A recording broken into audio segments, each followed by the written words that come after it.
जिया पर सन सन करै छै सैयदी भाई टल के गोली खा के से जिया पर सन सन करै छै से जिया पर सन सन करै छै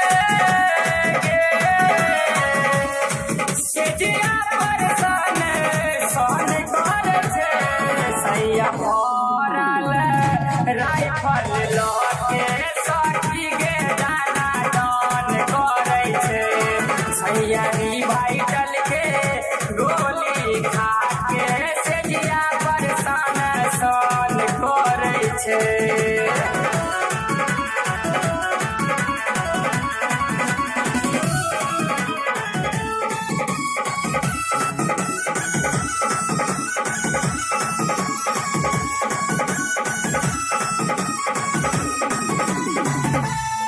लाज लागयो गे सखी कहियो की बात गे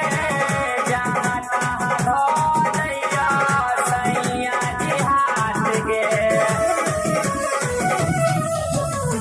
लाज लागयो गे सखी कहियो की बात गे जहाँ तहाँ धऽ दैया सैया जी हाथ गे सैया दिल्ली में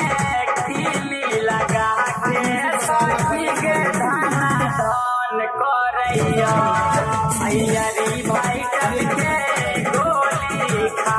के से जिया पर सन सन करै छै।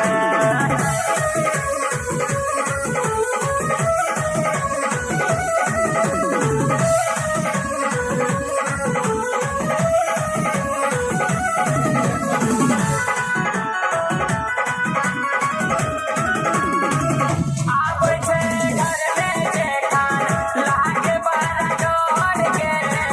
तकिया रजाई बेटे कर कर कर गे आबै छै घर में जे खान लागे बड़ा डर गे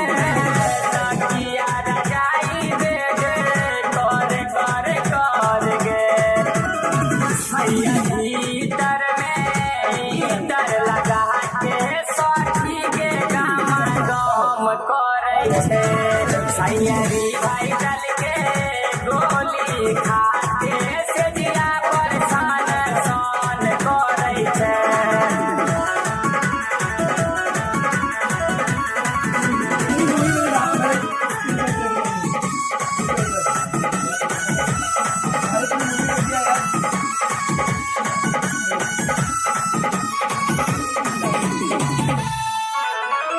सैया हरिश्चंद्र सखी रहे बड़ खुश गे चूसनी जेना चूसलक मैंगो के जूस गे सैया हरिश्चंद्र सखी रहे बड़ खुश गे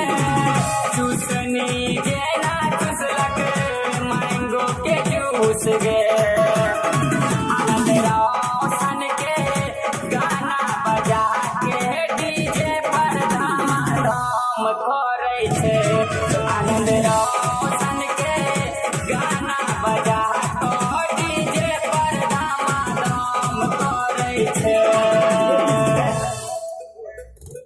बोल